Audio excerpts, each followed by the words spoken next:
Olá, bem-vindos. É um prazer tê-los todos aqui hoje. Nós somos o Cominter, o Grupo de Pesquisa em Interpretação Comunitária.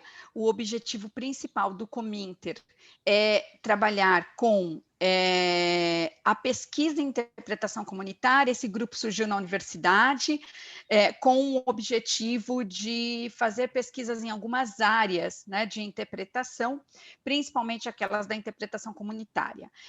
Hoje nós temos as linhas de pesquisa dentro do grupo, pesquisa médica, da área médica, pesquisa de interpretação judiciária, pesquisa de línguas de apoio às comunidades, como, por exemplo, o evento que nós veremos hoje, e também pesquisa em interpretação religiosa e refugiados e imigrantes.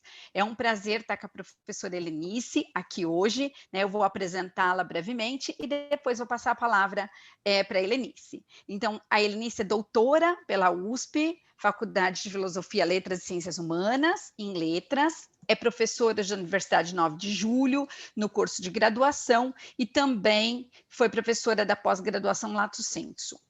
A experiência da professora está mais no ensino de língua portuguesa em escolas públicas e particulares, no ensino médio fundamental, e também já trabalhou e trabalha até hoje com português para estrangeiros. Hoje, muito mais, atuando com orientação a alunos que desenvolvem os seus estágios a partir de alguns convênios que nós temos nessa área, né, orientando os alunos no desenvolvimento dos estágios com ensino de língua portuguesa para estrangeiros. Eu queria já, antes da gente começar, agradecer demais a Helenice, é um prazer tê-la aqui, Helenice. A Helenice é uma pessoa que eu tive a felicidade de encontrar, né, na vida e na vida acadêmica. Nós, em alguns momentos, nossa história ficou muito parecida, nós entramos doutorado ao mesmo tempo, desenvolvemos o nosso trabalho e defendemos as nossas teses quase que juntas, né? E nós duas também fomos fruto dessa questão da pandemia, porque defendemos as nossas teses já virtualmente, né? Porque foi lá em 2020, daqui a pouco já faz um ano.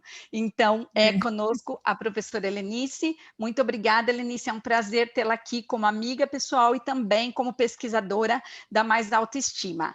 Então, agora passo a palavra para você.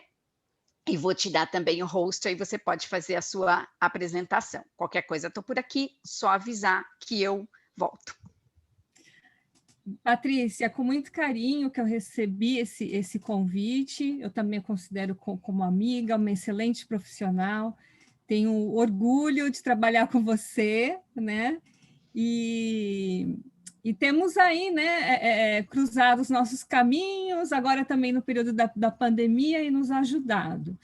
Então, é uma honra estar aqui com todas e todos, espero contribuir, né, com essa área, com a minha experiência, a pesquisa que eu também faço na área de ensino de português para estrangeiros, atualmente mais em PLAC, que é o português como língua de acolhimento. E parabéns, Patrícia, pelo canal, pelo Cominter, a todos que aqui, para todos que colaboram com esse trabalho muito importante que é a tradução comunitária, né? Nesse contexto atual, social, né, e cultural, da vinda de refugiados ou pessoas em situação de refúgio, em situação de vulnerabilidade social, que têm chegado ao Brasil num forte fluxo desde 2017, esse trabalho é importantíssimo, né? Para todas as instituições, todas as lideranças que se ocupam com essa questão, né? Por exemplo, os SICs dos imigrantes, da Barra Funda, que é um espaço com quem nós temos uma parceria para contribuir com o ensino de português para estrangeiros, dentre outras, enfim, né? Contribuições. A ADOS é muito conhecida, a Caritas, nós temos o espaço Bitita agora, entre vários colaboradores, né? Então, eu quero traçar aqui primeiro quase que um histórico da minha experiência, para a gente também ter uma abrangência de como funciona essa área, né, de português para estrangeiros, que requer metodologia, né, uma metodologia, uma capacitação dos professores, né, da área. Então, essa é a ideia desse encontro, né? Espero contribuir com todos. Eu não sei se nós vamos ter um espaço depois para perguntas. Acredito que sim, né, Patrícia? Sim, vamos ao final. Perfeito. Os slides eu posso... É interessante, então, já começar Isso, com você eles. mesma pode começar. Você vai ali embaixo na sua barra, né? Passa o mouse e vai aparecer Share Screen. Aí você já consegue fazer. Ah, então já vai aqui, share, compartilhar. Ok. Conseguem ver? Sim, ele está em PDF, tá? É aquele do Tá. PDF. Ah, perfeito. E daí eu vou também controlando as pessoas que entram na sala. Isso. A Fátima já pediu autorização. Acho que vai dar certo. Então, vamos começar. Certo, sim. Então, para esse encontro, né, quais são os objetivos e justificativa? Né? Os objetivos apresentar algumas tendências para o ensino de português, né, para falantes de outras línguas, que é o PFOL, que é uma outra sigla que circula nessa área mais ampla de ensino de português para estrangeiros. Eu particularmente prefiro essa sigla, PFOL, né? Porque são falantes de outras línguas, são pessoas que já têm ali pelo menos um idioma como língua materna, né? Língua materna compreendida aqui como a língua que se usa na sociedade daquele falante, daquele indivíduo, que, dependendo da nacionalidade, pode ser 2 ou 3, né? Eu já dei aula para uma época para o consulado da Suíça, e a vice-consuleza era casada com um norueguês, então lá eles falavam em francês, em inglês, circulava ali na família deles pelo menos 3 idiomas, né? Ou também uma outra sigla conhecida para essa área é o português como língua adicional, porque se a pessoa já fala um idioma, ela vai adicionar uma outra língua no seu repertório, né, linguístico. Então, e a justificativa aqui é essa preocupação com a formação de docentes, ou então para professores que vão, enfim, profissionais que vão orientar estagiários, monitores dessa área, porque realmente é um desafio, né? Ensinar português, sobretudo aí no contexto do PLAC, e para quem já é da área, né? Vai ficar mais fácil de compreender o que eu vou falar, mas eu não sei se todos são, né? Então, vale a pena, então, esmiuçar um pouco mais isso. Bom, quem sou eu nesse segmento, né? Eu sou formada em letras, eu sou bacharela, eu não gosto muito do uso desse A, mas enfim, nós podemos usar vamos dizer, essa vogal temática, não vogal temática, desinência de gênero para se referir. Desinência de gênero, agora você falou. Que é bacharela, né, em língua portuguesa, sou licenciada. Português para estrangeiros. Ela pediu para eu assistir, eu estou assistindo. Eu acho que precisa, deixa eu ver aqui, tá, acho que já foi tirado. Fátima, Fátima, boa tarde, tudo bem? Oi, tudo bem, Helenice? Boa tarde, estou aqui apreciando você. Que honra, que prazer. A gente só vai pedir para você fechar o microfone só para não... Eu não estou achando nem meu microfone, eu sou meio... Deixa eu ver se eu consigo aqui. Ah, já pronto, deu certo. Então, obrigada a todos, e a todos já deu início aqui para a nossa contribuição de hoje. E eu tenho mestrado e doutorado também em língua portuguesa pela Universidade de São Paulo, né? Mestrado e doutorado em filologia e língua portuguesa. Idiomas, né? Obviamente o português, a língua portuguesa. Eu estudei árabe também durante a minha graduação, durante 1 ano só, né? Inglês, eu também estudei o inglês, não dentro da graduação, francês também. um pouco de espanhol e o japonês muito pouco. Não pensem que eu fale todas essas línguas, eu esqueci, perdi bastante fluência, porque sem o contato, né, com nativos, você vai perdendo a fluência. O japonês eu estudei muito pouco, porque eu trabalhei para a Moto Honda nessa área de português para estrangeiros, sempre como prestadora de serviços. Eu tinha uma aluna que tinha muita dificuldade em aprender o português. Eu não trabalho muito com tradução, mas quando é necessário eu faço sim, né? Enfim, a metodologia não é de contraste de línguas, não é de tradução, porque isso pode ser perigoso. Se você traduz o tempo todo, o aluno pode viciar, e às vezes até o professor vai ver naquilo uma oportunidade de ela praticar uma outra língua. Mas, se for necessário, eu faço sim, se for possível, né? Então, eu aprendi um pouco de japonês para atender tentar me aproximar um pouco mais dessa aluna, né? Bom, mas não se preocupem, quem não quer começar a dar aula de português para estrangeiros, não precisa ter um outro idioma. Favorece, mas não é necessário. A nossa metodologia, né, com a qual eu, vamos dizer, congrego, vamos dizer assim, é falar em português o tempo todo, né?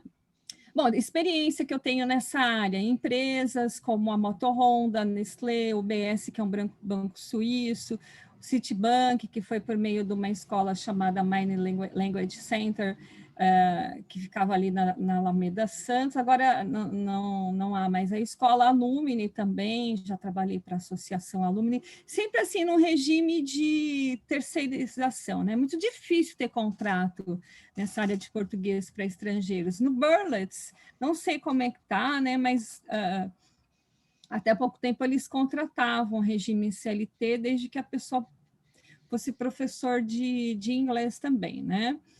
E, bom, do ponto de vista acadêmico que eu tenho feito atualmente, tenho orientado estágio, né, dos alunos de curso de letras para dar aula de português para estrangeiros no SIC do Imigrante, da Barra Funda. Eu faço parte do NUPLE, que é um grupo de ensino de português para estrangeiros da PUC. Tá? Eu sempre, quando eu posso, eu participo de congressos, tem um grande simpósio internacional, que é o CIPLE, o último do qual eu participei foi no Rio Grande do Norte, e eu penso que é importantíssimo, sempre que possível, né, a pessoa ter esse braço não só vamos dizer, mão na massa ali na experiência de ensinar, mas também ter um aporte acadêmico, né? Bom, vou falar um pouquinho, então, das siglas que circulam nessa área de conhecimento, né? A mais conhecida é o PLE, o Português para Estrangeiros. O português para estrangeiros, o que eu tenho percebido agora, né? Pelo menos ali no núcleo, esse grupo de pesquisa do qual eu participo, ele se usa muito mais assim para o ensino de português no sentido empresarial. São empresários que vêm para o Brasil e que querem aprender, precisam aprender português, né? Atualmente não tem tido muita demanda nessa área devido aos problemas econômicos, né? E nesse período, nesse contexto do Brasil pandêmico, né, que é caótico, vai ter muito menos se a situação não melhorar, né, a economia, é claro, e essas questões sanitárias refletem em todos os aspectos sociais, econômicos, bom, mas tem tido bastante demanda, e eu vou chegar a esse ponto na área de PLAC, que é o português como língua de acolhimento para refugiadas e refugiados, né? E também para a situação, se usa muito essa sigla PLE para ensino de português para estrangeiros, pensando nos estudantes intercambistas, por exemplo, a FGB, a Fundação Getúlio Vargas, isso eu pude acompanhar na Alumni. Na Alumni eu ficava com ensino de empresários, tinha uma professora específica para dar aula para os intercambistas da Fundação Getúlio Vargas, né? Então, se usa muito essa sigla de PLE. Na PUC também, eles têm o curso de português para estrangeiros, eles trabalham com essa sigla.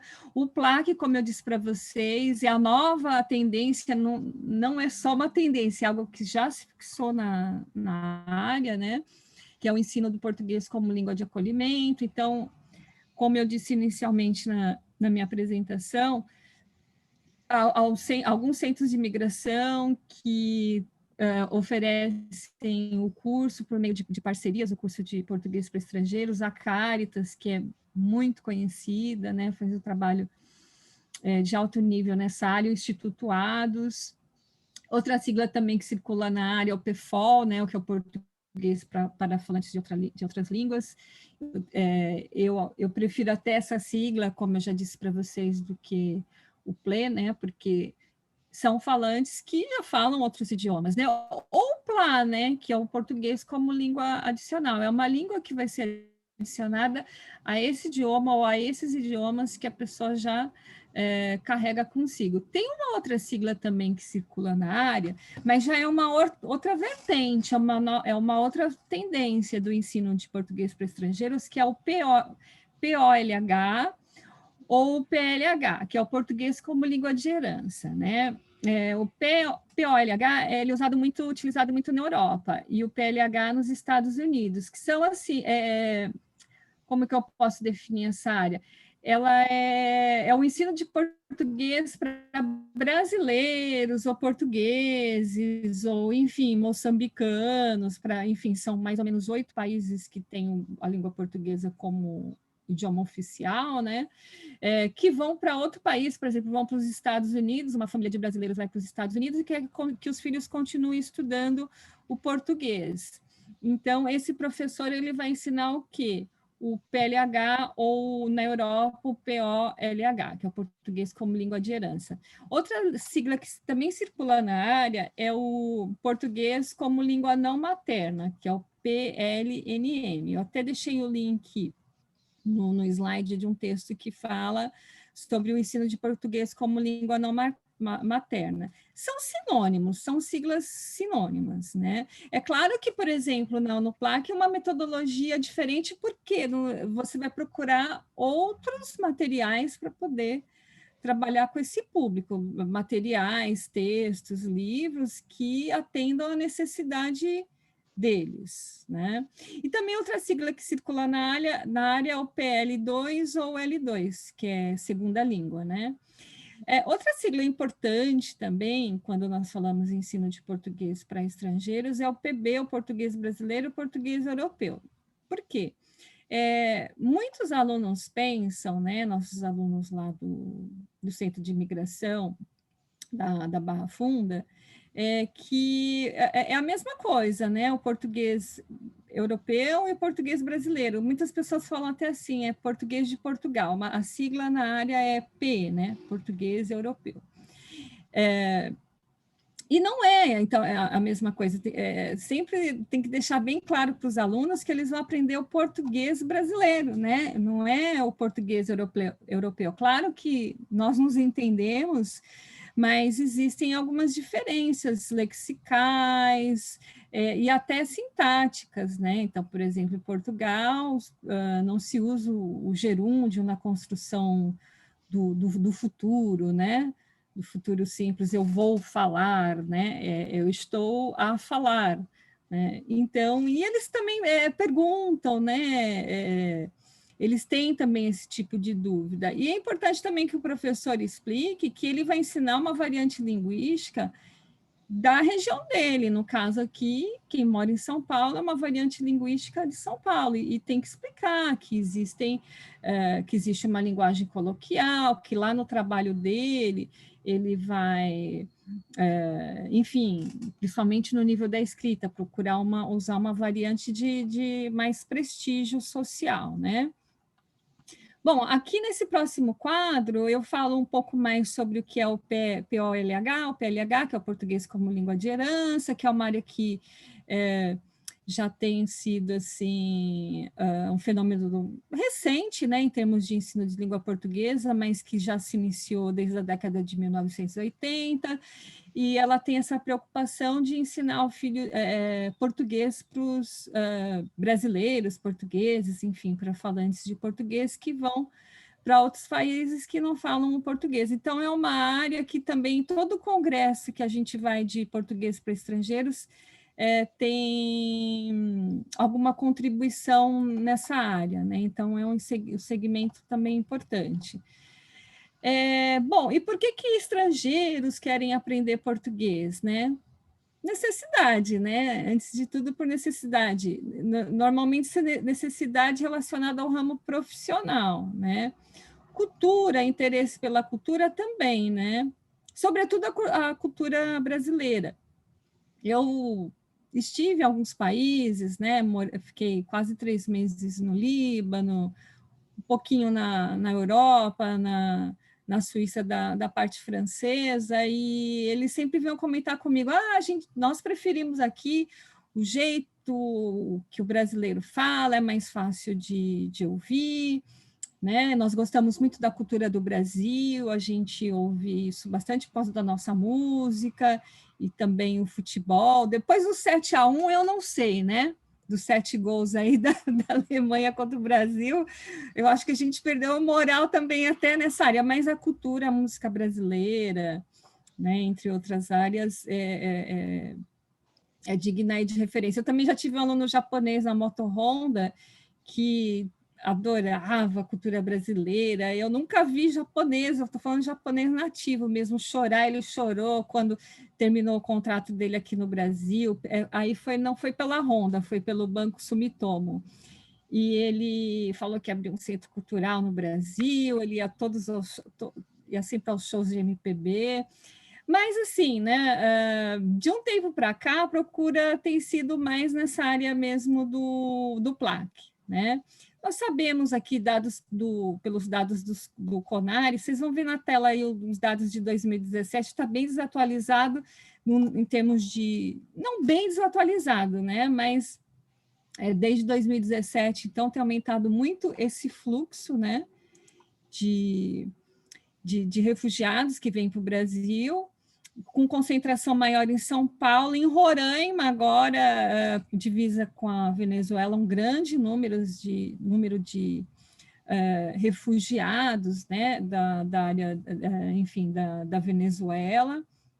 Então, eu participei também, acho que faz um ano e meio, de um evento muito interessante promovido pelo SESC, com pessoas também profissionais do Brasil inteiro nessa área, e foi falado muito desse ensino, né, de português para falantes de espanhol, sobretudo quem vem da Venezuela, tem se concentrado bastante na região norte e uma área também da região nordeste, né? Bom, e aí muitas pessoas também perguntam, mas por que o Brasil? O Brasil já tem tantos problemas sociais, por que o Brasil? Questão burocrática, né? De acordo com o depoimento do Abdul Bassé Jarrou, quando ele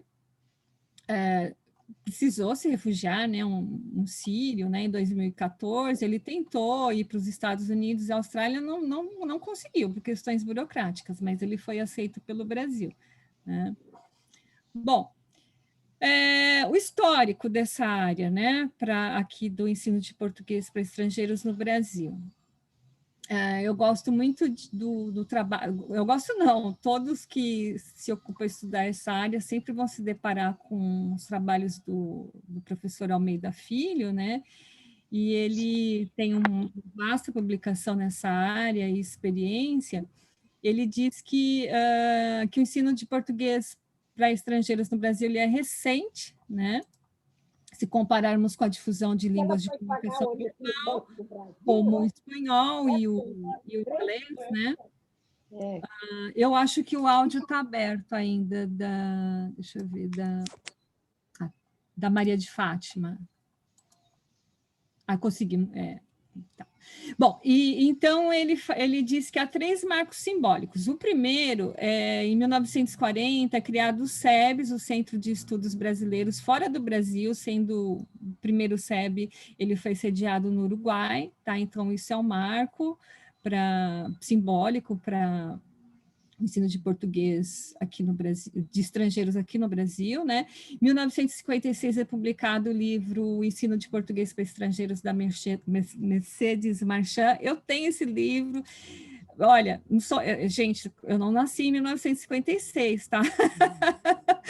Né? Que teria que ter nascido até bem antes, mas assim, é um livro tão clássico que eu acho que até a década de 90, 2000, ele ainda é utilizado, né?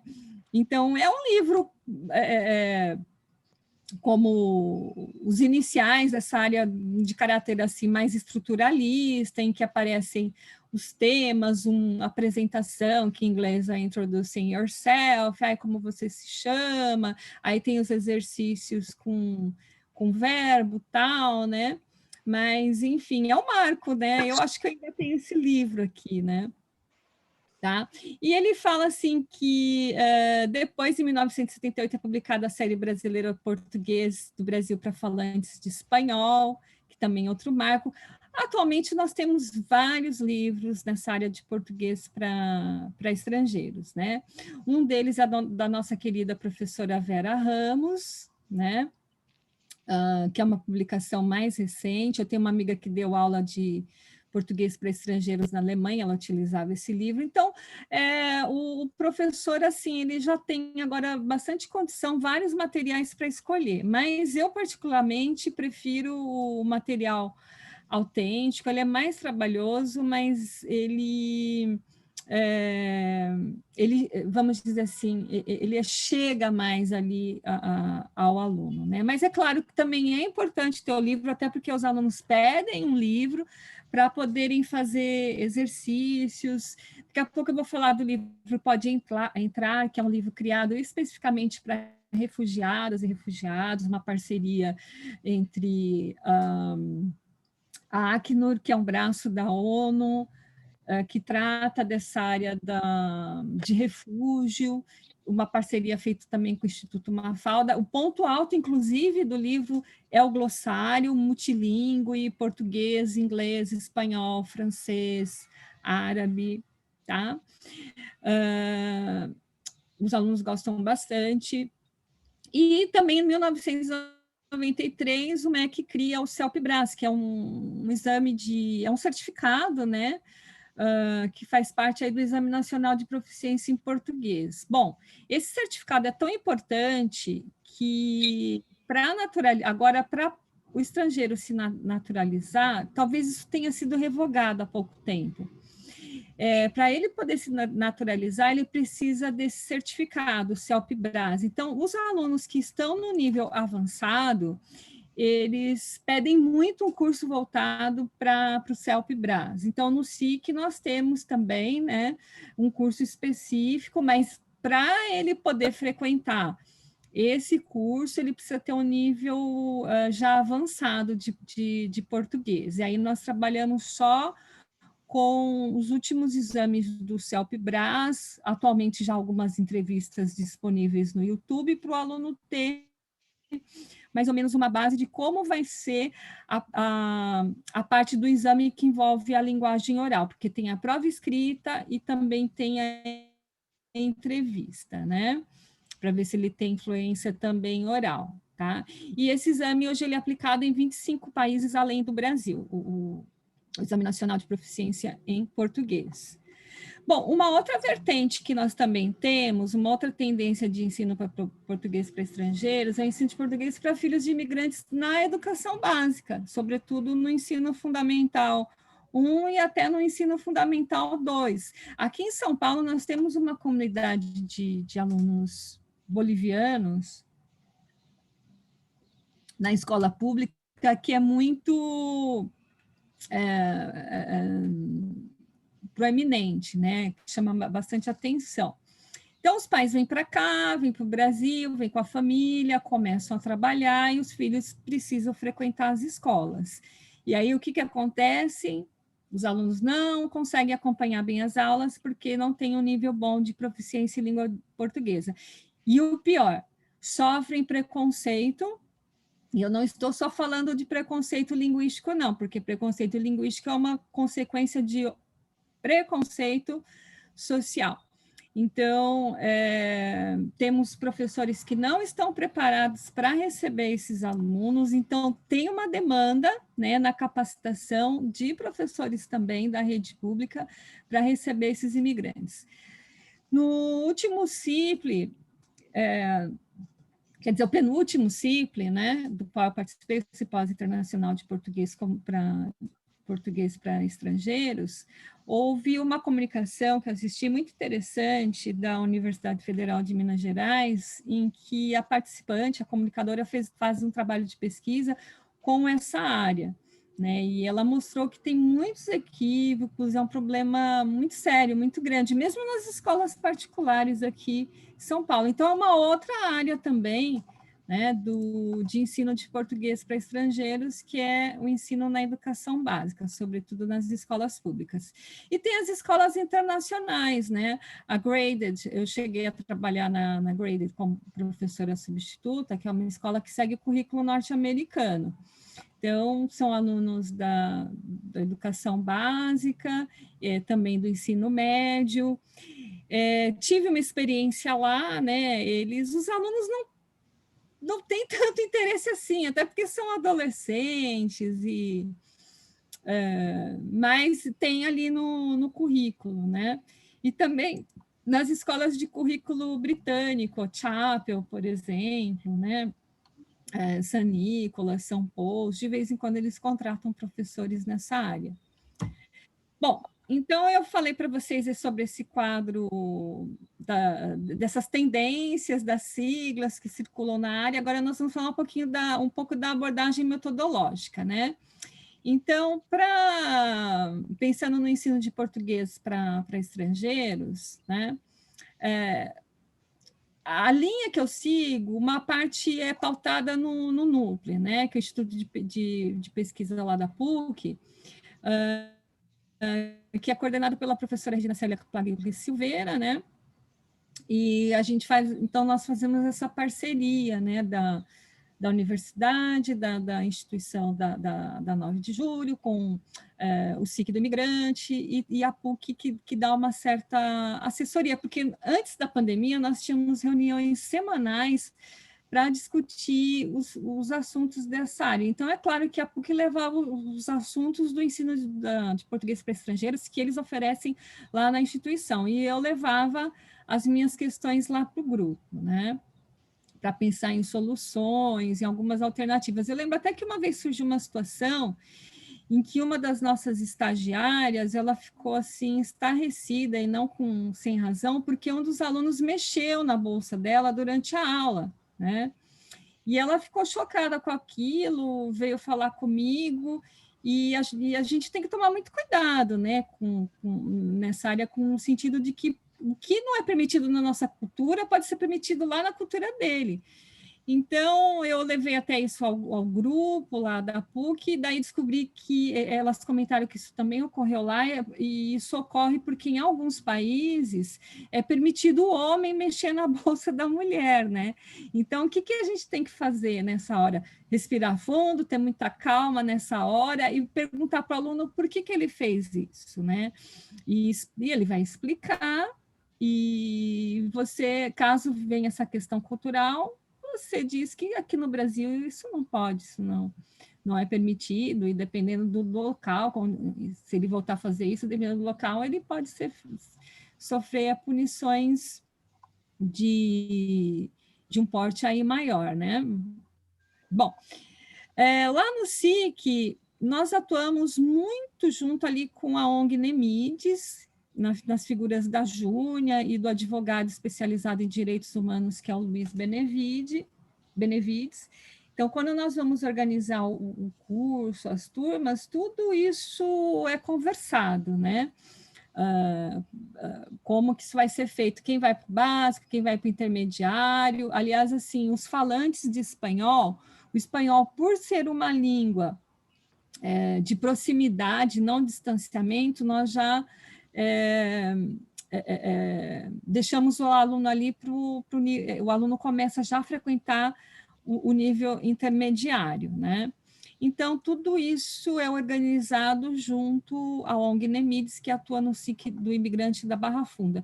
Nós também já começamos com esse curso em um SIC do Imigrante em Francisco Morato, né? Mas só deu para assim, fazer o trabalho durante um semestre, 2 semestres, porque era muito distante, aí os nossos estagiários não conseguiam, muitas vezes, chegar ao local, e o nosso grupo lá de alunos era eminentemente composto por haitianos, né?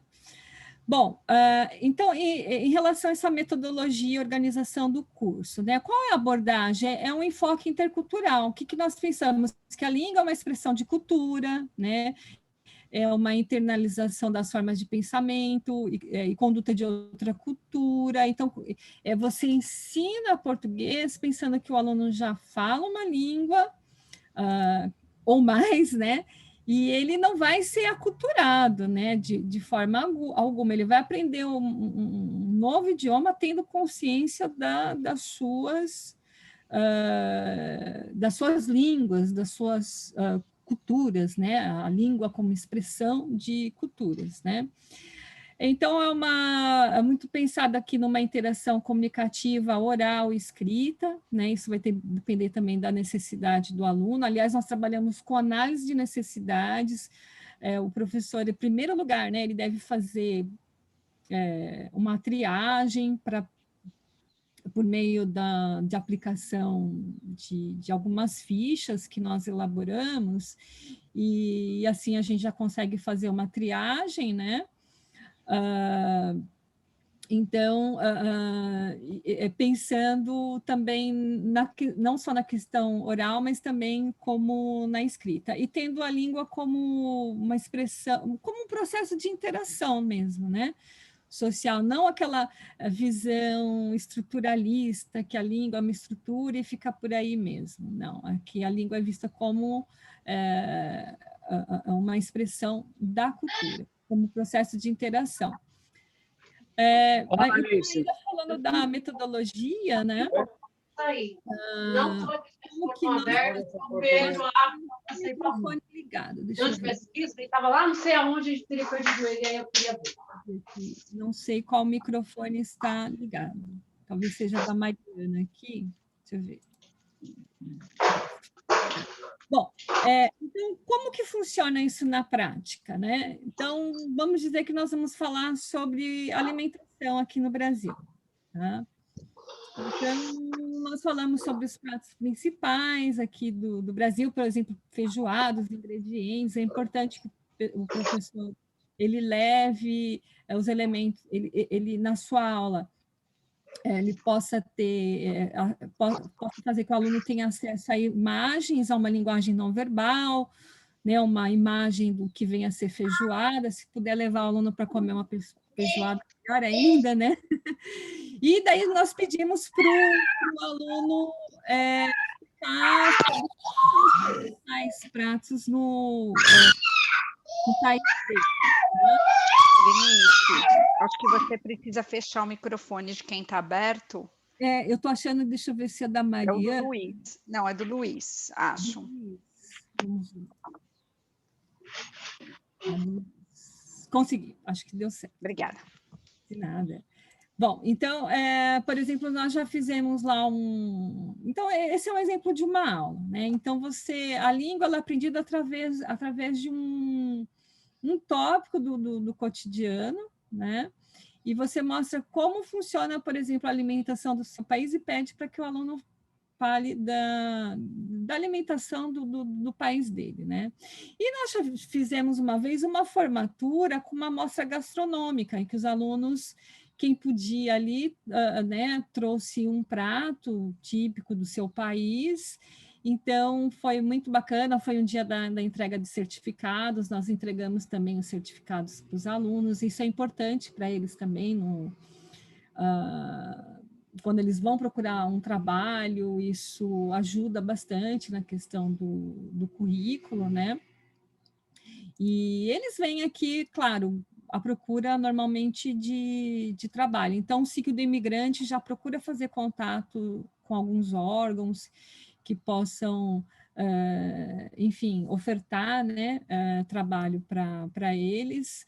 Infelizmente, alguns, quando começam a trabalhar, ficam com o horário meio comprometido e começam a faltar as aulas. E, às vezes, tem de voltar à aula porque não consegue dar continuidade ao trabalho, porque não tem um nível de fluência bom do português, né? Então, a Júnia e o Luiz, sobretudo a Júnia, tenta esclarecer bastante essa necessidade para o mundo do trabalho aqui no Brasil. Então, eu lembro uma vez de um aluno, eu não sei se ele era da Nigéria, apareceu uma vaga para ele trabalhar, acho que foi no McDonald's, e ele não conseguiu a vaga porque ainda não falava nada de português, era um nível muito, muito básico, né? Mas voltando aqui para a metodologia, então, não é uma metodologia, obviamente, que vá aculturar, nós trabalhamos pela não aculturação, nós entendemos que, ao ensinar a interagir e se comunicar em uma língua que pertence a uma outra identidade cultural, isso é um processo mais de enriquecimento, né? E, então, esse ensino de português como língua adicional que nós adotamos de português brasileiro no SIC, né, ele é enviesado por esse interculturalismo, que é a língua e cultura que é defendido não só pela Silveira, como a professora Silveira, como outros, né? Bom, organização do curso. Então, a divisão das turmas normalmente é assim, tem um básico 1 para quem realmente não sabe nada de língua portuguesa, né? O básico 2 para quem já sabe um pouco, o intermediário, eu escrevi aqui latinos, porque, como eu disse para vocês, o espanhol é uma língua de proximidade, então normalmente eles já vão para o intermediário, né? Um dos problemas, vamos dizer assim, de você ensinar português para um falante de espanhol é que a língua é tão próxima que às vezes a pessoa pensa que está falando português, mas está falando espanhol. Eu já tive essa experiência quando eu aprendi espanhol, né? Então, muitas vezes saiu uma palavra lá em português, quando eu queria dizer uma espanhol, porque na linguagem oral, como você não tem muito tempo para planejar o que você vai falar, então vem esses ruídos, né? Não são bem ruídos, vem essas interferências. Há um grande número de falsos cognatos entre português e espanhol, por exemplo, vaso, né? Vaso para eles eles chamam de floreiro, né? O vaso para eles é um copo. Isso na capacitação que nós realizamos dos professores, dos estagiários, tudo isso é falado, né? Porque às vezes o professor, o estagiário, ele ouve vaso e pensa que é a mesma coisa, lá do espanhol para o português, e não é. E do ponto de vista da conjugação verbal, o que oferece mais problema é o modo subjuntivo, porque eles não têm uma estruturação desinencial como a de língua portuguesa, né? Como o futuro do subjuntivo, se eu quiser, né? Se eu puder. Tem um livro específico, eu tenho um livro aqui específico sobre ensino de português para falantes de espanhol, e daí nas capacitações eu procuro mostrar também esses materiais, né? Bom, o nível avançado, além de ter o avançado, nós já podemos falar, espera-se que o aluno tenha uma fluência muito boa em língua portuguesa, né? E que ele já possa, enfim, né? Já possa conseguir interagir do ponto de vista opinativo, saber argumentar bem. Nós também trabalhamos literatura brasileira, falamos de cinema, já fica, né, mais fluido o ensino. Mas também no intermediário, no avançado, nós trabalhamos com alguns temas mais específicos, como o CELP-Bras. Tem aluno que só quer se preparar para o CELP-Bras, então nós abrimos essa frente. O Enseja, o que é o Enseja? É uma certificação que o aluno obtém aqui no Brasil como para o ensino médio fundamental. Antes quem prestava o Enem conseguia já uma certificação, né, que comprove que a pessoa, enfim, certifica que ela tem aquele nível lá da educação básica, por exemplo, o ensino médio. Hoje em dia não, tem que prestar esse exame que é o ENSEJA, né, que é uma prova escrita. Nós temos os planos de aula, né, os planos de aula que é o básico ou inicial, tanto faz, intermediário, avançado, tudo isso é explicado, né, para os professores, para os estagiários, sobre os planos de aula. E pensando agora nesse próximo slide, que a organização, falando ainda da organização do curso, essa divisão ela também é feita, como eu já disse para vocês, através de uma aplicação de uma ficha diagnóstica, né, para triagem, por meio de textos orais, uma entrevista, um bate-papo que o professor faz com o aluno, e escrito, né, linguagem verbal e não verbal. Nós tivemos uma experiência interessante, acho que foi em 2017 ou 2018, que foi uma experiência com médicos colombianos que vieram para o Brasil para trabalhar para o programa Mais Médicos, que infelizmente não existe mais, né? Pelo menos esse formato, não. E eles vieram para trabalhar para o SUS e eles, então nós fizemos uma equipe lá, um grupo. Eu acho que quem ficou com esse grupo foram os meus alunos de letras que estavam já ali no último semestre, né? Eu acredito que foi o Eutálio e a Lourdes, e nós criamos um curso específico para os médicos, porque eles falaram, olha, a terminologia médica do português e espanhol é muito parecida. O que nós precisamos de entender como o brasileiro fala, o comportamento dele linguístico nos consultórios, né, numa situação de consulta. Então, vejam que não dá para você ter um plano de aula, mas por necessidade você tem que pensar em um outro modelo para uma determinada situação diferente ali que aparece. Então, foi uma experiência muito interessante essa, né, de ter ensinado também português para esses médicos que vieram, se eu não me engano, da Colômbia para trabalhar no SUS, 2017, 2018, algo mais ou menos nesse período. Bom, sobre a identidade dos nossos alunos, né? Pensando nos nossos alunos agora refugiados ou em situação de refúgio, porque a gente tem que lembrar que a maior parte deles não tem o documento que comprove que ele é refugiado, tá? Porque isso é muito burocrático. Para vocês terem uma ideia, às vezes a pessoa só consegue o documento como refugiado quando ele já foi embora do Brasil, né? E nós falamos em alunos refugiados em situação de refúgio ou em situação de vulnerabilidade social, né?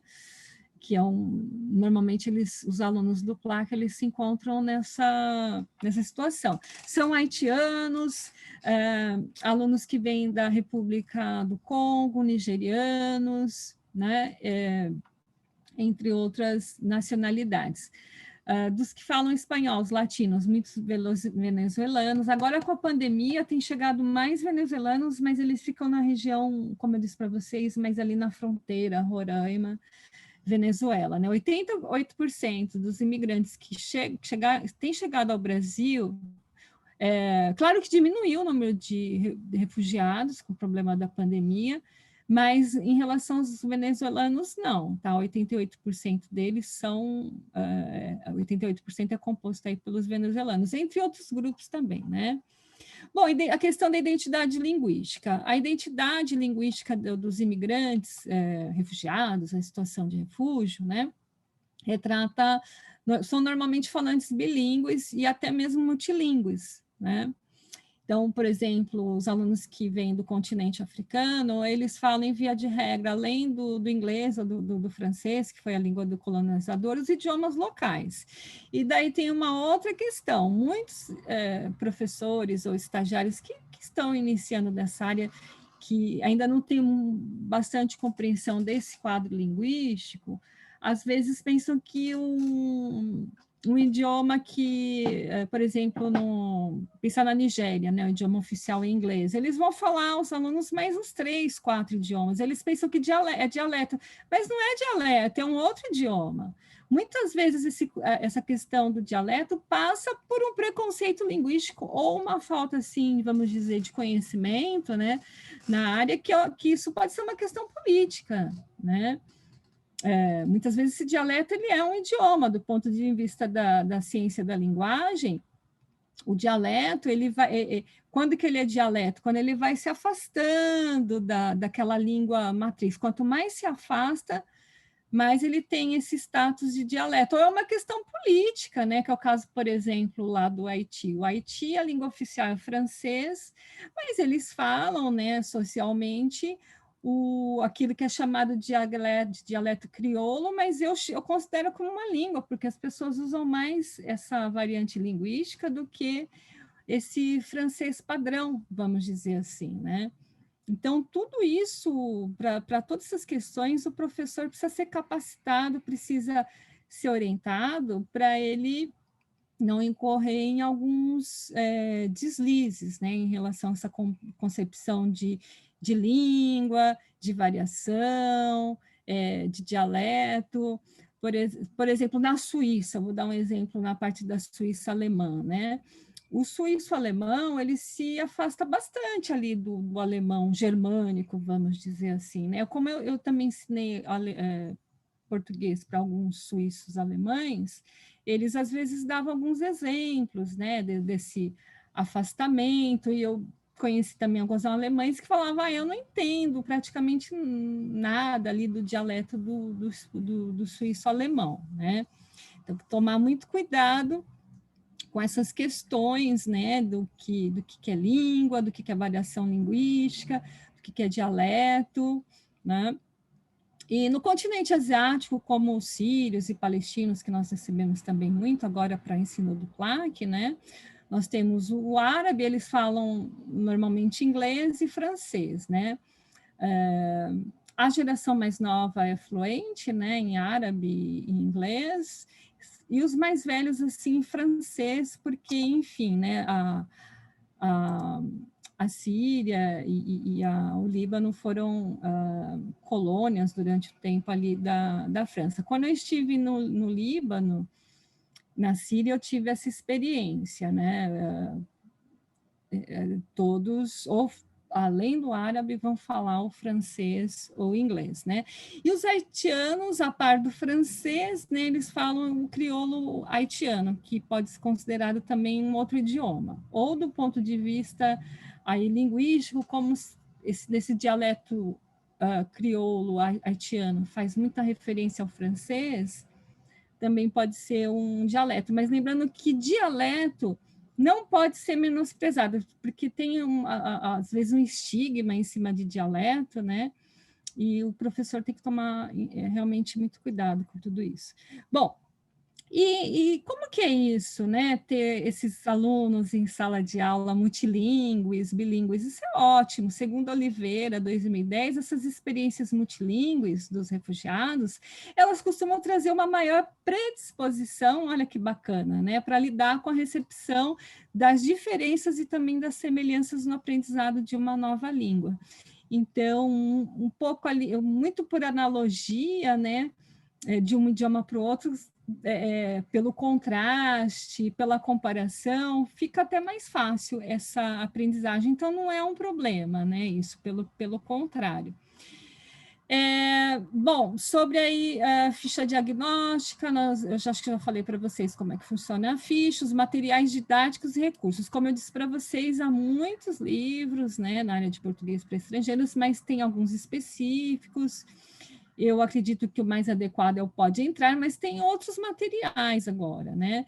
Eu gosto muito, gostei muito de uma ideia que eu vi de uma professora que palestrou em uma capacitação que, como eu disse para vocês, que foi feita pelo SESC, foi pelo SESC, sobre livros móveis, né? Um livro que foi pensado pela UERJ, Universidade Estadual do Rio de Janeiro, que é devido à dinamicidade desses cursos, porque muitas vezes a gente, né, tem às vezes você não tem espaço para fazer vários grupos, né? Fazer toda essa divisão em níveis, em várias salas. Então, primeira aula você tem alunos de diversos níveis, desde o basicão ali, inicial, até muitas vezes o intermediário. Aí o que acontece? O aluno vem e depois não volta mais, né? E aí quem já começou o curso, como é que fica?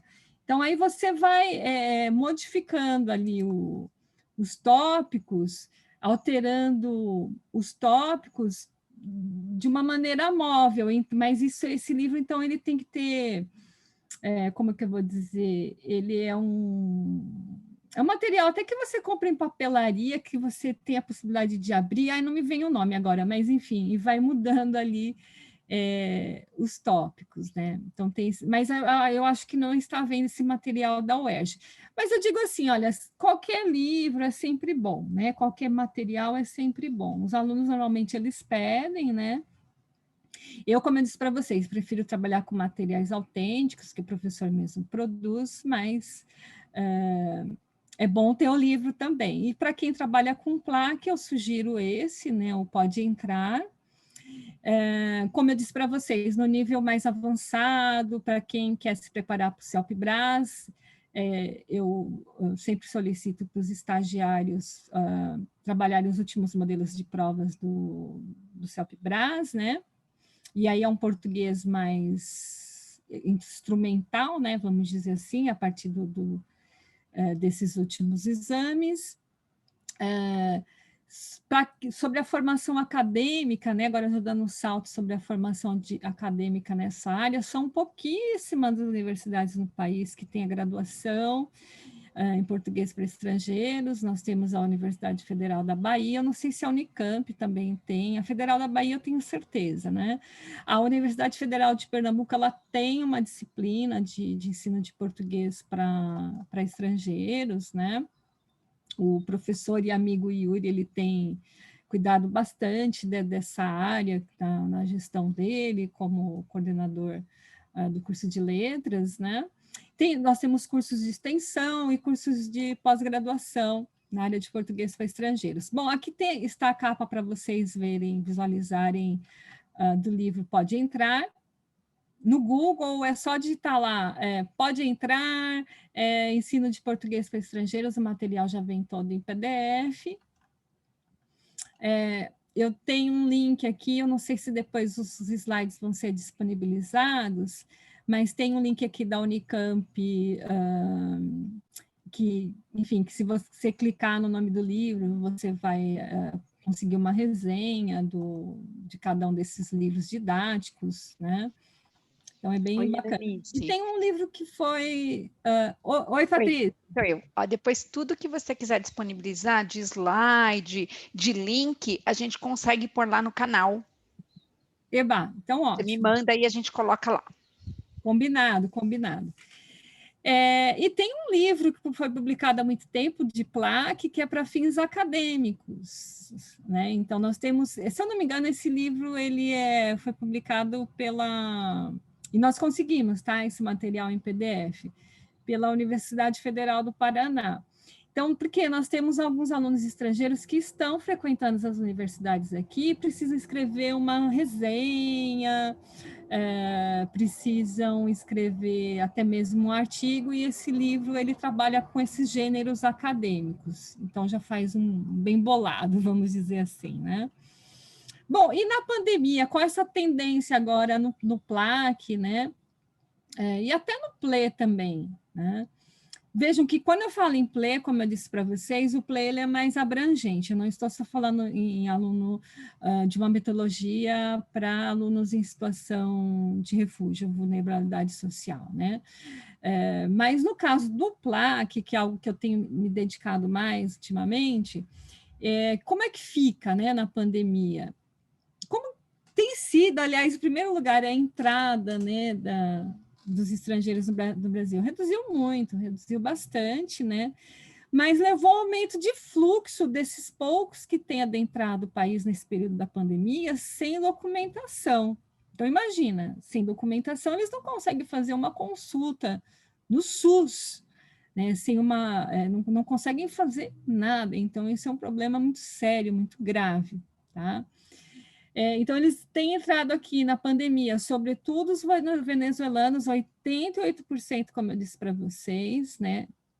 Esse novo fluxo migratório em tempos de pandemia, composta aí por venezuelanos, né? É composto por venezuelanos, é uma entrada irregular. A Missão Paz, na figura do padre Paolo Parisi, tem se incumbido aí dessas questões, né? E de tentar conseguir uma imigração e distribuir cesta básica, porque senão morre de fome, é uma situação realmente de penúria, né? E quem tem ajudado, né, facilitado a entrada dos venezuelanos no país são chamados coiotes. Se eu não me engano, eles cobram R$600 para fazer essa travessia, né, da fronteira da Venezuela até chegar, por exemplo, em Roraima, né? Então, para cruzar os países sem ter a fiscalização, passar pela fiscalização da polícia, né? Fazendo aí o traslado ilegal para o Brasil, né? Então, o movimento migratório que se concentra hoje, né, em tempos de pandemia, no território brasileiro, é principalmente entre os venezuelanos, mas também ainda, né, o caso dos angolanos. Eu digo ainda assim, né, porque isso já existe, já faz bastante tempo, mas tem diminuído o fluxo. Alguns cubanos, né, e haitianos. O Brasil, a Missão Paz já distribuiu, aí é uma informação que eu peguei, né, da Missão Paz, eles dizem que já distribuíram 9.000 cestas básicas, então é uma coisa que o SIC também procura fazer, distribuir cesta básica, de vez em quando faz feiras de trabalho, convida as empresas para conhecer esses imigrantes, ou sei lá, um salão de cabeleireiro que se oferece para cortar o cabelo desses imigrantes. Nós já tentamos fazer as vaquinhas virtuais até para conseguir dinheiro para que eles tenham dinheiro para o transporte para ir às aulas, agora não mais no tempo de pandemia. E daqui a pouco eu vou falar como é que tem sido, então, ensinado português em períodos de pandemia usando as novas tecnologias, né? Bom, e então essas entidades se ocupam em oferecer alimentação, abrigo e também a documentação, né? E como é que ficou, então, com o ensino, né? Como tem ficado? Qual é essa nova tendência do PLAC na pandemia? Muitos problemas de aprendizagem, imaginem, se tem tido todos esses problemas de aprendizagem com os brasileiros, enfim, no ensino oficial, né? Imaginem para eles, né, que tem muita dificuldade de acesso à internet, né? Então, esse é um primeiro desafio, fazer com que os alunos tenham acessibilidade à internet ou até aos dispositivos, um aparelho de celular, né? Laptop nem se fala. Vejam, essas novas tecnologias que nós temos de usar para as nossas aulas por causa do distanciamento, né, social, tem muitas desvantagens, mas tem vantagens também, né? Por exemplo, o fato de que eles não precisam ter dinheiro do transporte para acessar a aula, né? Tem o problema da internet, mas não tem o problema do transporte, porque isso é um fator bem complicado. Né? Para quem trabalha nessa área, com esse segmento, sabe que, em primeiro lugar, eles precisam, na aula física, ter esse acesso ao transporte. Então, tem essa vantagem, ter mais acesso, né, nessas aulas remotas, mas tem e as desvantagens, tem a desvantagem, por exemplo, que até o Ricardo, que foi um estagiário nosso, que fez o curso de letras português na Universidade 9 de Julho, que agora está no Instituto Bitita, ele relatou para mim que é, por exemplo, essa desvantagem da cognitiva, né? Por essa falta de contato físico, ela afeta bastante a cognição. Então, por exemplo, aqui, eu estou olhando para mim mesma, eu não consigo ver a reação de vocês, só de 1, 2, 3 na tela, né? E tudo isso faz parte da aprendizagem. Então, isso é um empecilho, é uma desvantagem, mas tem essas vantagens também, né?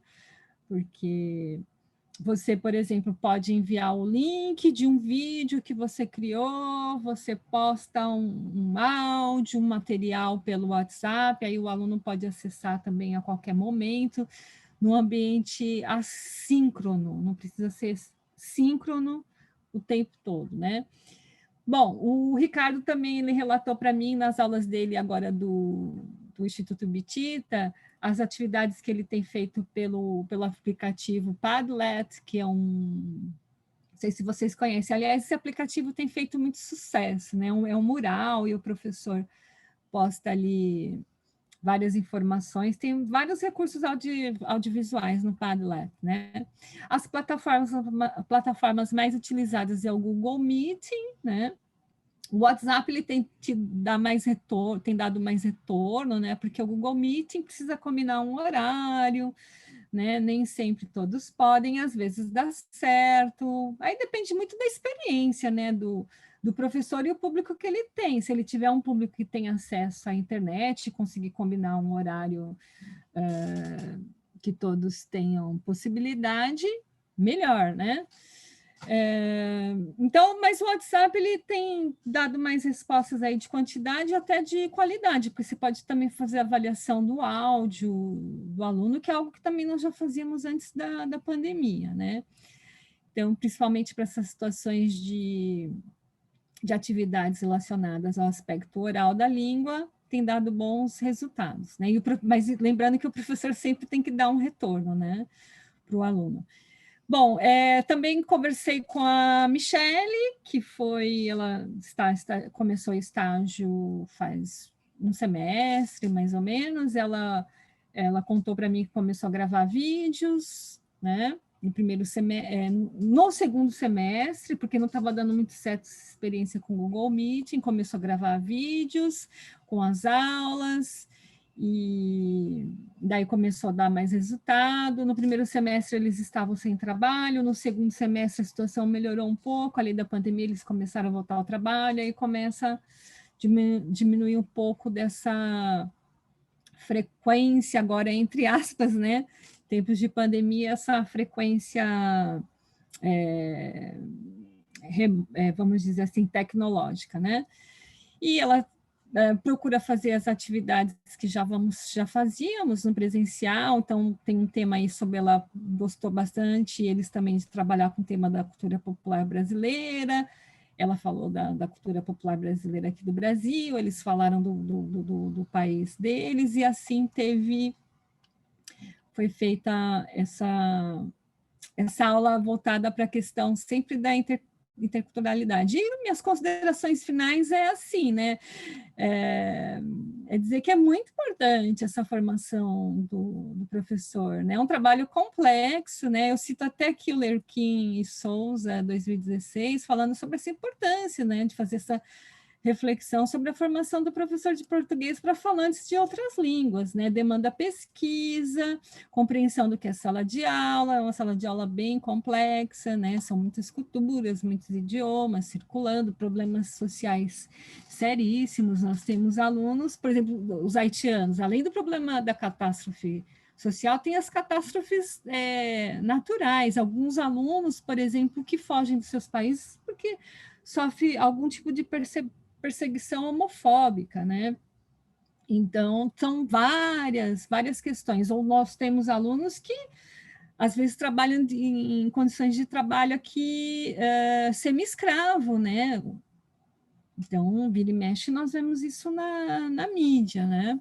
Então, tem essas questões todas que envolvem ensino, saber ensinar, saber o que é esse tipo de ensino, como que é esse agir, a cultura do aprender, a cultura do ensinar, repertórios didáticos, motivos, intenções. Então, realmente é mistério, né? Que para nós, que o professor de português para estrangeiros tenha passe por algum tipo de capacitação, né? Aqui tem algumas fotos de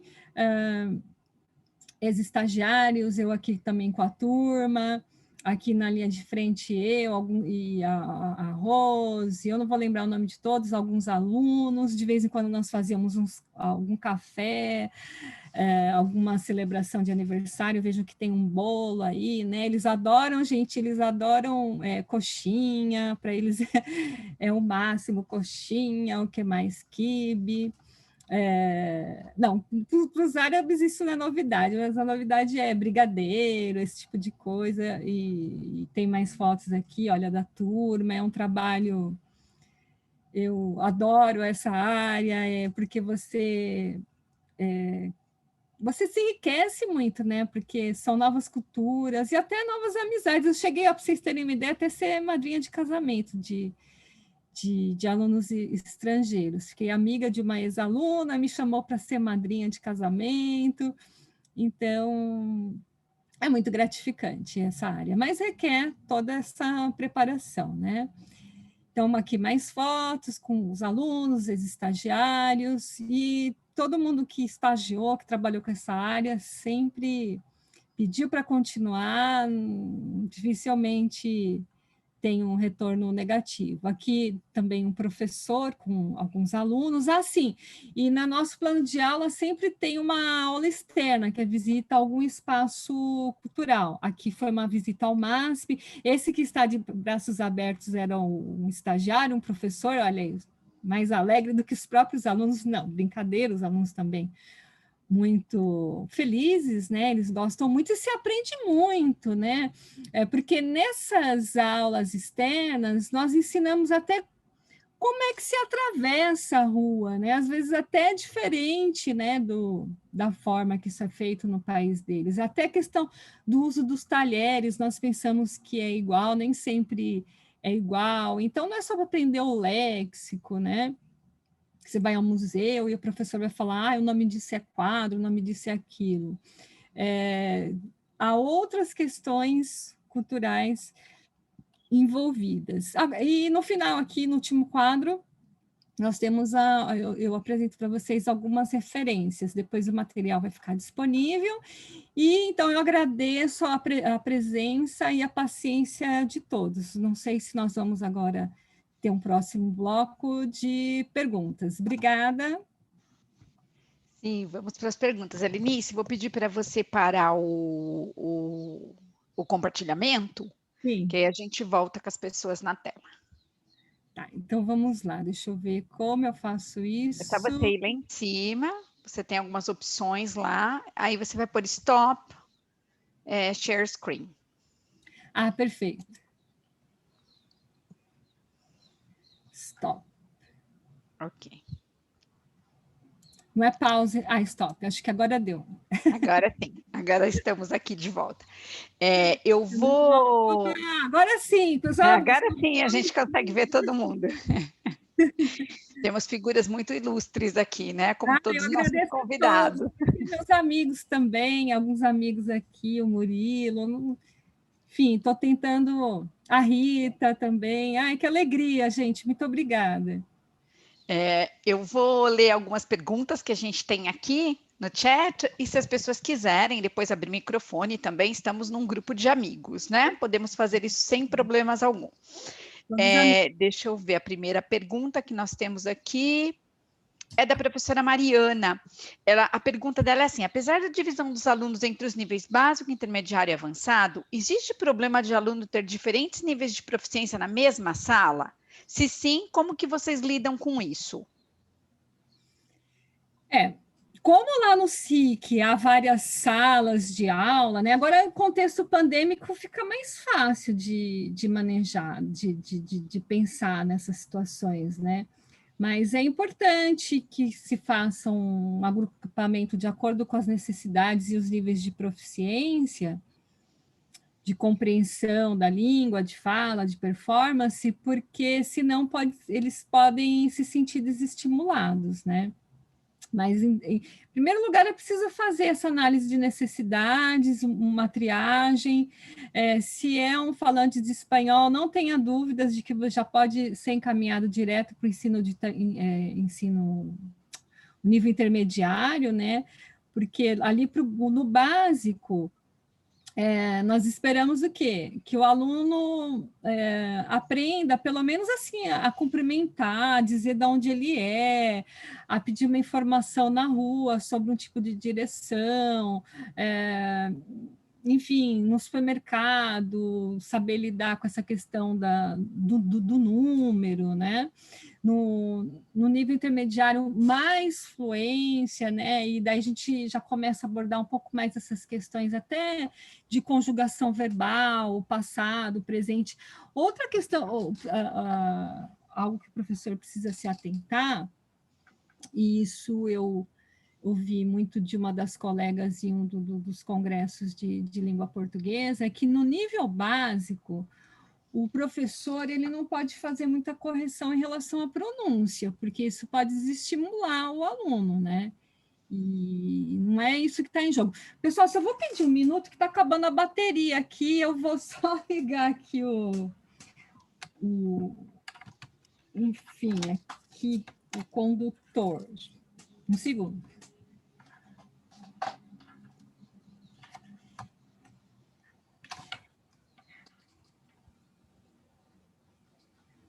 Ai, perdão, pronto, voltei. Então, é algo muito complexo, não é fácil. Isso nós fazemos, não é só o professor que decide. Por exemplo, a coordenadora da ONG, que atua diretamente com os imigrantes, até o Luiz também, que é um advogado especializado em direitos humanos, mas que também está nessa frente social, sempre, e também conversam comigo, que faço essa coordenação, né, a coordenação no sentido metodológico, né, do ensino de português para estrangeiros, mas é importante, sim, nós, como eu disse para vocês, tem um básico 1, depois nós vimos que tinha que ter um básico 2, olha, e teve uma situação uma vez tão interessante que deu certo, que era um grupo nós descobrimos que as mulheres, e não eram só as de origem, vamos dizer, muçulmana, né, dos países africanos, até algumas haitianas também, elas não se sentiam vontade para falar no grupo masculino, então as professoras, as estagiárias tiveram a ideia, olha que bacana, de fazer uma turma só com mulheres, e aí elas começaram a participar mais da aula, mas depois o que nós fizemos? Conscientizamos que era importante em algum momento voltar a mesclar a sala de aula, né? E conversamos também com os alunos. Eu não sei se eu respondi sua pergunta, Mariana.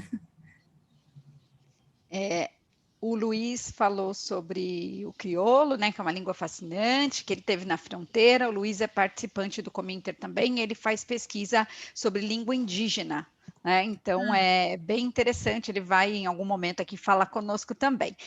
A Mariana disse que sim, que você respondeu. Se a gente tiver mais alguma pergunta, alguém quiser... Murilo, pode abrir o microfone, Murilo. Aberto. Olá! Olá!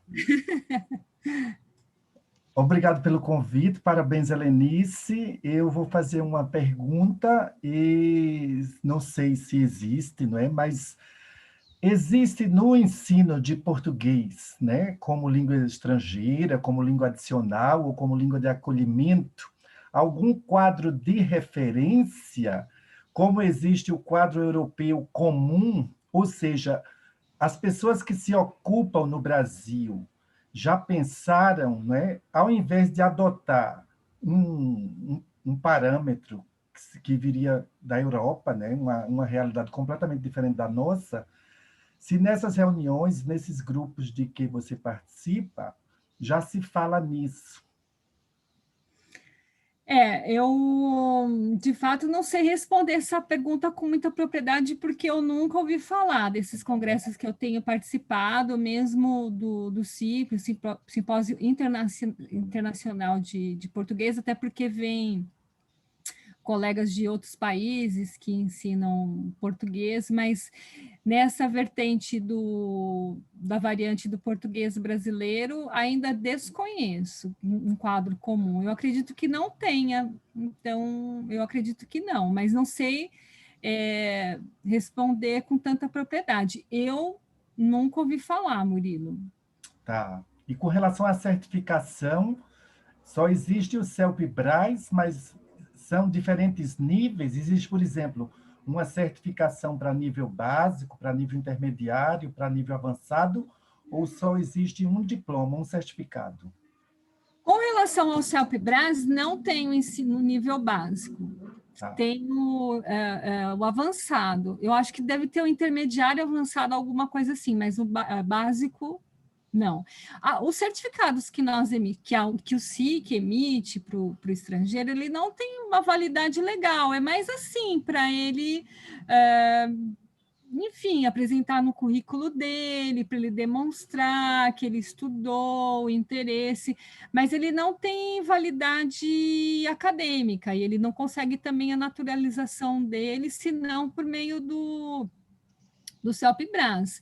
Mas não tem, tem o avançado superior, tem intermediário superior, alguma coisa assim. A Mariana está até balançando a cabeça aqui, que eu acho que ela está confirmando essa informação que eu estou passando, né?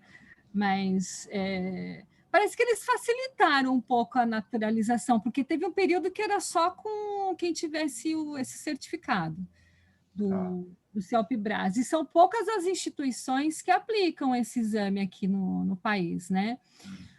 Aqui em São Paulo, antes era pela Metodista, e se eu não me engano, pela Unicamp, enfim, a instituição precisa participar de uma licitação, tem o edital, que é expedido lá pelo, se eu não me engano, pelo INEP, enfim, pelo MEC, e as universidades têm de se cadastrar para poder participar desse, enfim, né, conhecer o edital e se oferecer a aplicar a prova. Mas teve um ano, não sei se foi 2018, acho que foi 2018, que aqui em São Paulo não tinha nem polo aplicador, olha que absurdo. Agora, nesse tempo, com a pandemia, não sei como que está essa situação, porque, enfim, né, o MEC não está, a gente não sabe nem cadê, né, gente, o ministro da Educação, Sim. cadê tudo, né? Então, A Lourdes falou aqui no chat sobre um quadro de referência, OPI. Ah, sim, eu não vi ainda o chat, porque...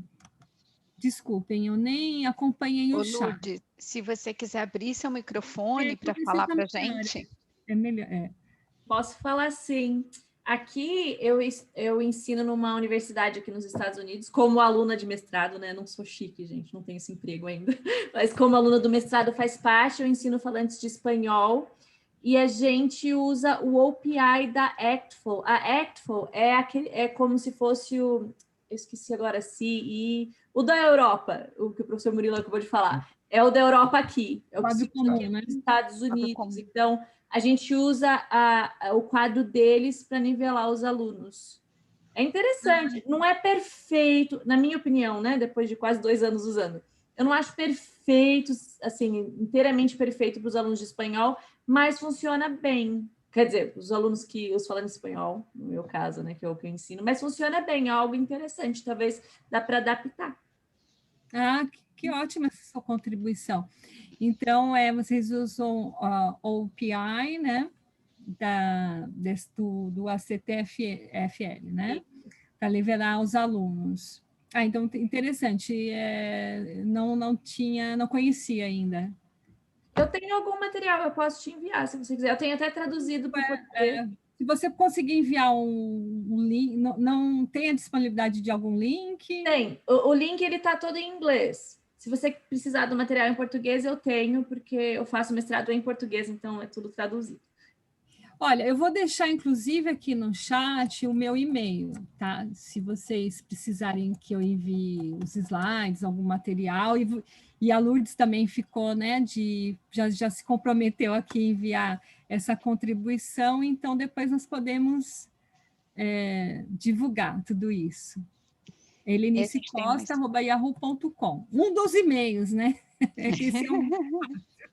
Aí nós temos mais 2 contribuições, a da Cíntia, que diz que o CELP-Bras é aplicado a partir do intermediário mesmo, e a Mariana diz que mudou um pouco a legislação, que ela é aplicadora do CELP-Bras, ele era o único certificado para processo de naturalização.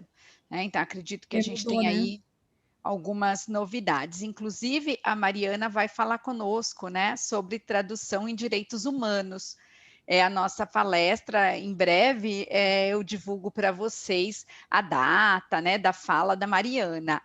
E a Lourdes, para quem quiser conhecer um pouquinho da história da Lourdes, que acabou de dar o depoimento, que dá aula, né, nos Estados Unidos, tem um vídeo dela no nosso canal contando como que foi esse percurso de sair da universidade. A Lourdes é pesquisadora, foi pesquisadora do Cominter, né? A primeira pesquisa dela foi feita pelo Cominter e hoje ela está nos Estados Unidos. E ela contou para nós um pouco essa trajetória, como que foi para sair, né, quer dizer, saindo do Brasil, fazendo pesquisa e chegando lá no mestrado na universidade. O canal, eu já ponho aqui, Lisandra, o link do canal. E a gente tem outras pessoas que estão aqui conosco hoje, né? Participantes do Cominter também, convidados, colegas. Tem um aqui que eu já fiz o convite, a gente está só esperando a data, né? Quem adivinha quem é? Quem que está sorrindo na tela? Então, pessoal, mas em breve, né? Em breve, né? A gente tem muita coisa para conversar, né? Sobre interpretação, sobre tradução comunitária, sobre ensino de língua. Acho que essa é uma das questões que mais ficaram evidentes na pandemia. Eu costumo dizer que eu que trabalho e pesquiso interpretação comunitária há bastante tempo já, nunca tinha visto um assunto vir tanto à tona e ser tão discutido, mas às vezes discutido de forma tão imprópria também. Né, por pessoas que aproveitam do momento para falar um pouco sobre o assunto. E nós sabemos que nós temos muitos pesquisadores no Brasil, pesquisadores sérios, que fazem disso, sim, a sua bandeira de pesquisa. Então, esse é o objetivo, é que a gente ouça essas pessoas, né, que de fato têm a contribuir, como a palestra da Helenice hoje. Helenice, eu queria só fazer uma pergunta, como a gente não tem mais nenhuma aqui no chat, eu vou fazer, depois se alguém quiser também fazer alguma outra pergunta, fica à vontade. A minha pergunta tem relação com, você falou sobre os professores, né, que atuam com o ensino de português para estrangeiro na educação básica. É uma das questões que eu vejo, assim, como, e aí estou falando de dentro da universidade, né, eu vejo pouco inclusão dessa abordagem dentro dos cursos de licenciatura, na formação. Então, eu imagino que esses alunos saem sem muita noção de que é possível, de que existe essa área e que é uma área também de abrangência da formação dos licenciados em língua portuguesa.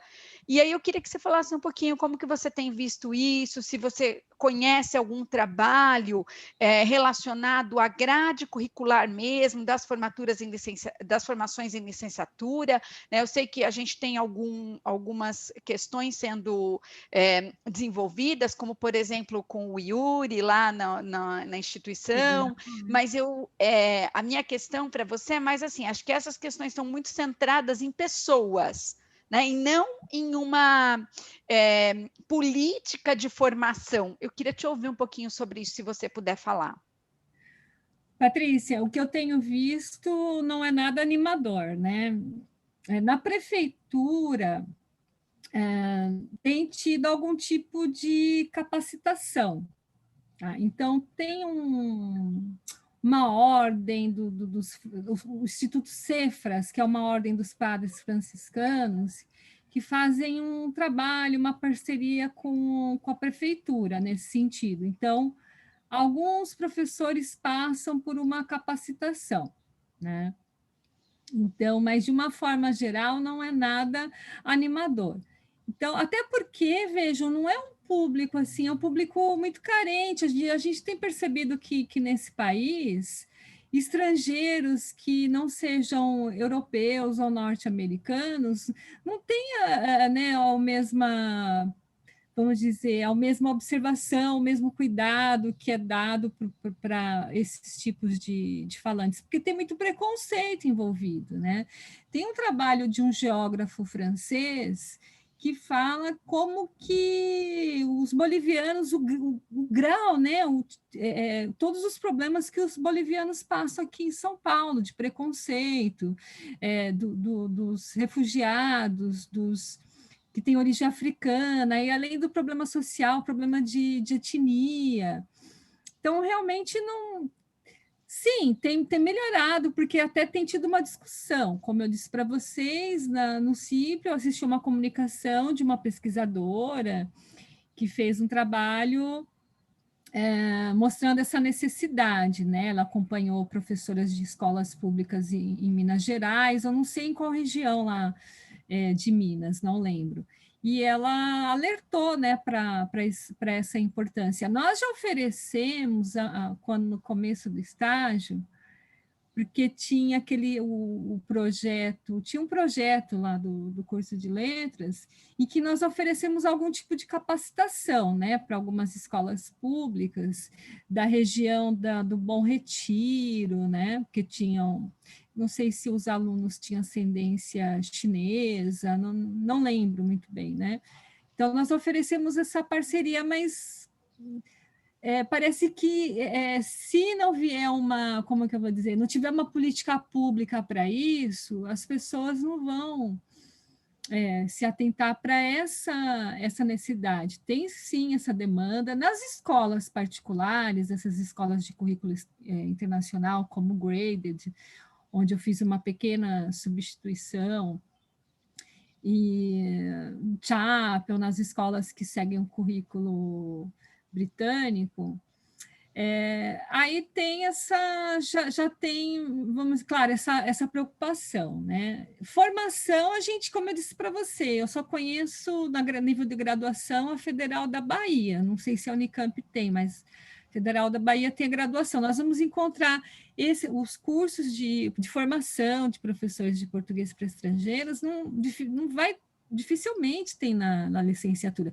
Nós vemos, como você disse, na Federal de Pernambuco, né, um curso, uma disciplina específica, nós vamos encontrar mais na extensão ou em curso de pós-graduação, né?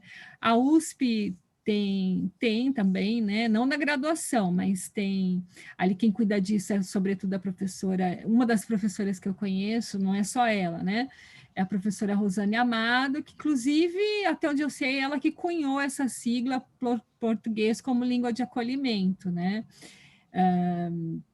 Então, o trabalho dela é conhecido, inclusive, na Europa. Lá na Europa também tem o PLAC. Inclusive, sábado passado, agora eu participei de uma live com uma professora de Portugal e perguntei para ela, né, como que se eles conhecem lá, real de fato, o PLAC. Eu já sabia que sim, né, mas era mais para checar a questão da abordagem metodológica e se continua tendo essa vertente lá. Ela disse que sim, que isso também é algo que já foi estabelecido lá.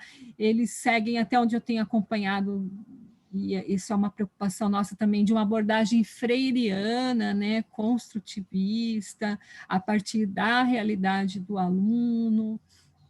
Não sei se eu respondi sua pergunta. Sim, claro. Falando, e às vezes se perde. Então, acho que a gente tem um trabalho aí, né? Dá para montar um curso Temos inteiro trabalho, desse, né? Mais um trabalho para nós, né? Eu acho que nós não temos mais pergunta, temos algumas considerações no chat, eu vou deixar ele gravado, Denise, e mando para você, envio para você, porque aí se você quiser algum contato, né, responder alguma questão que é mais uma reflexão, entrar em contato com a pessoa que fez a reflexão, aí você fica à vontade, a pessoa também, se quiser entrar em contato com você. Então, como nós não temos mais perguntas... Eu já deixei meu e-mail, o helenicecosta@yahoo.com, não tem BR, tem o Gmail também, que eu posso deixar aqui, olha, mais um, elecosta 2015@gmail.com, e eu aguardo também as contribuições, né? Então, agradeço também todo esse retorno, as perguntas todas, obrigada pelas perguntas, intervenções, e é isso, né? Nós temos de nos apoiar nesses momentos difíceis, porque, infelizmente, o quadro é muito estarrecedor aqui no Brasil atual, né, esse quadro pandêmico, e se para nós é difícil, imagina para os nossos imigrantes, né? Então, ensinar português para estrangeiros não é tão simples ou tão difícil quanto possa parecer, porque às vezes eu tenho os alunos do curso de letras português que falam, mas eu não sei outro idioma, não precisa saber. Né? Eles vão aprender português, o que você precisa é conhecer a situação, o contexto sociocultural, a metodologia, e para começar esse trabalho. Helenice, mais uma vez eu quero te agradecer, quero agradecer todos e todas que tiveram aqui conosco nessa fala tão brilhante.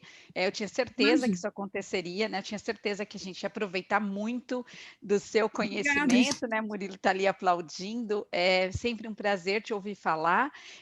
Eu quero já deixar o convite para todo mundo que está aqui, depois eu vou publicar nas redes, mas dia 31/3 nós teremos o juiz Dr. Paulo Marcos, juiz federal, falando sobre a atuação do intérprete comunitário no sistema judiciário. Então, ele vai falar um pouco para nós de como que esse intérprete, né, e os tradutores também podem fazer parte do sistema judiciário. Então, já fica o convite, e em abril, logo em breve eu indico a data para vocês, nós vamos ter a fala da professora Mariana Almeida, que está aqui nos seguindo hoje, né, participando da nossa live, que vai falar sobre tradução e direitos humanos.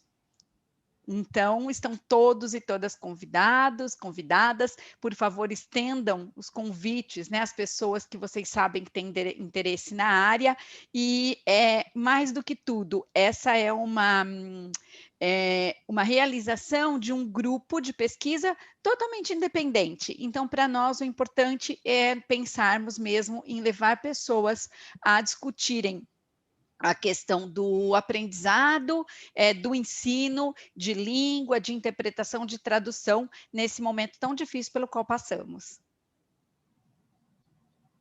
Então, obrigada e um abraço a todos e a todas. Obrigada, pessoal. Até mais, até a nossa próxima reunião.